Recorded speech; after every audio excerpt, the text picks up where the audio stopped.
And so we're done with devotional practices, and we're moving on to right effort on the Noble Eightfold Path. So usually in as I mentioned before, in Buddhist classes, each aspect are explained individually, so it prevents us from seeing them as a whole, as one. Okay, so actually right effort is not just, as the saying goes, the meditative aspect. Okay, stillness means to stop the mind from its discursive thinking. We must put in effort, right? So it also runs into these three aspects as well as these two aspects. You must have the effort, okay, in the experiences of your life, to frame your experience and see it if it makes sense in the Four Noble Truths. So you're not forcing your experience in the Four Noble Truths, but to see if the Four Noble Truths is true in our daily experiences. And if the 12 links of dependent origination runs in each thought moment, in each of our experience. So it's not easy, right? So therefore, this tool helps to calm the mind sufficiently down. But of course, we cannot, go out into the world and not think, right? So therefore, right effort comes into our daily action as well. Okay, so right thought also requires right effort. Right thought would be, does your thought have skillful intention? Does it come with non-harm? Or better still, does it come with love and compassion, right? Okay, so what is right effort? Okay, so right effort, right, is actually, how does it arise? According to Sayadaw Tejaniya, he said, only when there is faith or confidence, effort will arise. Faith and confidence in what? Basically in what the Buddha thought. If you have been inspired and you see, oh yeah, my life experience is actually part of the Four Noble Truths, is true. So why don't I apply to see if this is true or not? Okay, if what the Buddha suggested, what will lead me? Where will this practice lead me? So that is confidence in the Buddha, faith. And only when there is effort, mindfulness will become continuous. Okay, so mindfulness is not just meditation, right? To bring your mind to the breath, You cannot suppress your mind when a thought arises. So therefore, you cannot keep forcing yourself to go to the breath sometimes when the thought is very strong. So you need to examine that thought, examine the feeling. Okay, if it's skillful or unskillful, how can you change it to something skillful? Right? So we shouldn't suppress by ignoring certain thoughts and feelings and push them away and say, come back to my breath. No, that would be quite unskillful. Certain things requires us to look at it, and that is right effort. Only when stability of mind, samadhi, is established, meaning the mind is quiet and still enough, you will then understand reality as the way they are, the nature as the way it is. Okay, without going into discursive thoughts, without making story out of every experience. That is the usefulness of samadhi. Okay, when we sit on the cushion and try to bring our mind to the breath, that is when we are learning to stop the mind from its discursive habits. Okay, but like I said earlier, it cannot be done in daily life when we're out in the world. So yeah, so you need right effort on the cushion and right effort out in the daily life. So when you have your mind is quiet enough and you see reality as the way they are, that wisdom arise, then faith will become stronger. Faith in what? In the practice, in what the Buddha said, will grow. Abandon the unskillful, develop the skillful. So in our daily life, when we are out in the world, communicating with people, putting out action with our body, right, our speech and mind, we have to have effort to abandon the unskillful and develop the skillful. What are the unskillful states of mind? There is suffering of the physical form and the mind attached to physical experiences, leading to sorrow, lamentation, pain, grief, and despair. These are experiences of an unskillful mind state when we're attached to the physical form our physical form, another's physical form. There is the cause of suffering, right? When we're attached to our physical form and want our physical form to be the certain way, and we were attached to somebody's physical form and expect it to be a certain way. It's not just physical form, but material life in general, right? When we want it to be a certain way, we don't want it to be a certain way.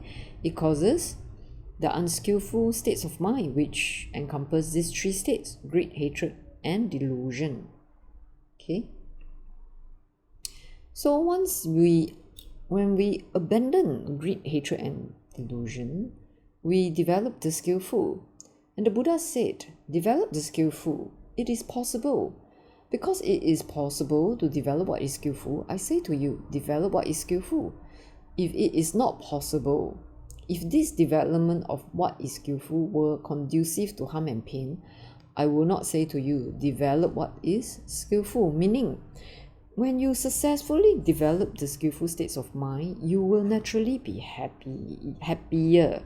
Okay, a lot of Buddhists I've met, despite the practice, they suffer a lot. They're still very unhappy. You look at their face, their face is very scrunched up, very tight, very not relaxed. So have they developed what is skillful? No, they have not. The easiest way to know whether you're practicing correctly is to look at a mirror in each day and ask yourself if your complexion, your expression has relaxed. If it's still as uptight as ever, never changed from the first year you practice to the 10th year you practice, when you look at a mirror every day, I'm sorry, you have not practiced at all, okay? Or you're not on the right route at all.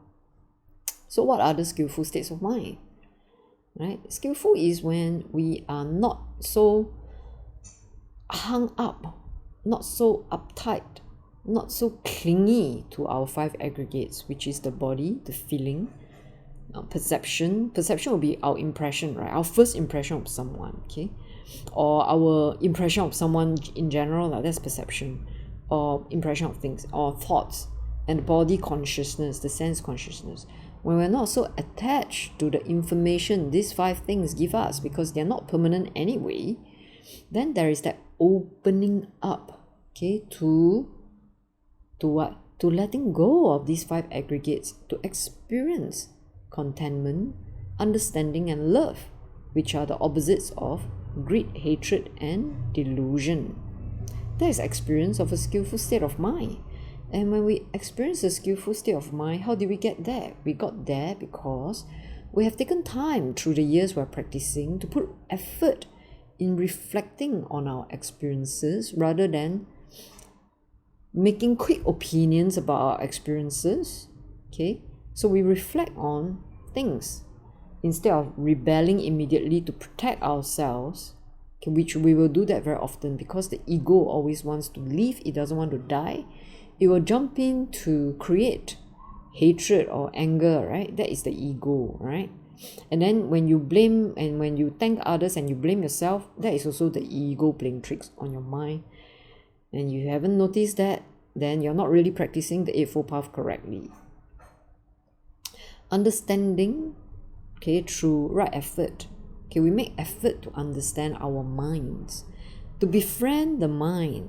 Befriend the mind means we don't believe what the mind tells us all the time.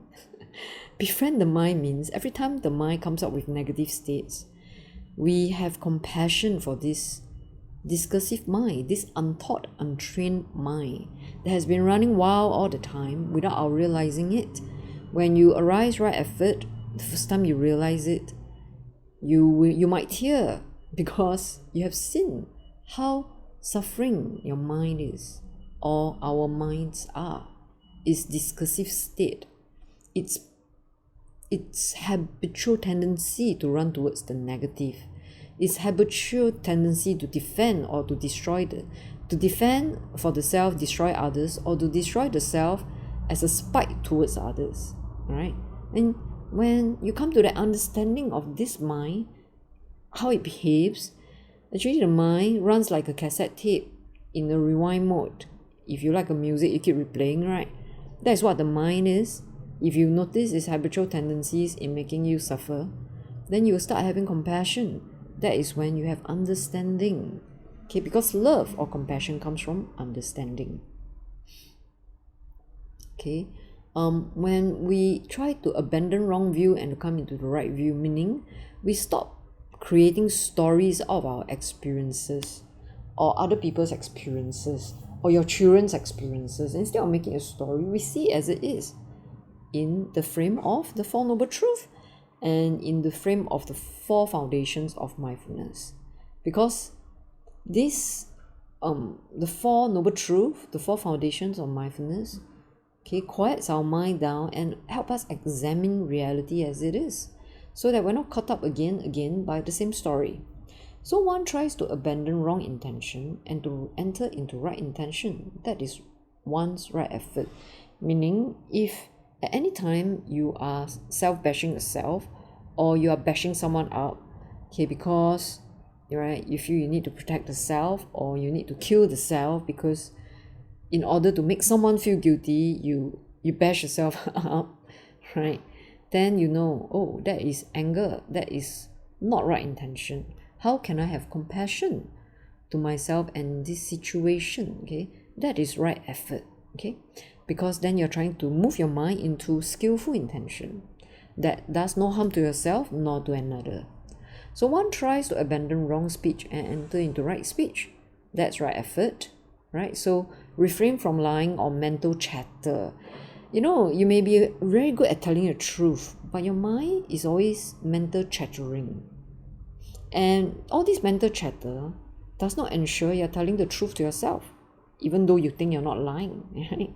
So that is no wisdom. You need effort to see this, to have wisdom. One tries to abandon wrong action to enter into right action. So every time you want to kill something, you want to lie, you want to take something from someone that doesn't belong to you, you must make the effort to first refrain and then to backtrack to see the unskillfulness and the kind of suffering it can bring, and then change your mind. Or if you can't change your mind, at least don't commit the act. One tries to abandon wrong livelihood and to enter right livelihood. That's also right effort. wrong and right livelihood will be the profession we hold, but besides that, it's also our speech and action at work, right? So daily meditation requires the right effort to balance our mind. When we have too much effort, okay, like, oh, you know, your mind is not relaxed, but then you keep suppressing these negative states of mind to bring it to the breath, then your mind will start to rebel. Then you may start to hate meditation, okay, or not like to sit in meditation. So that's too much effort.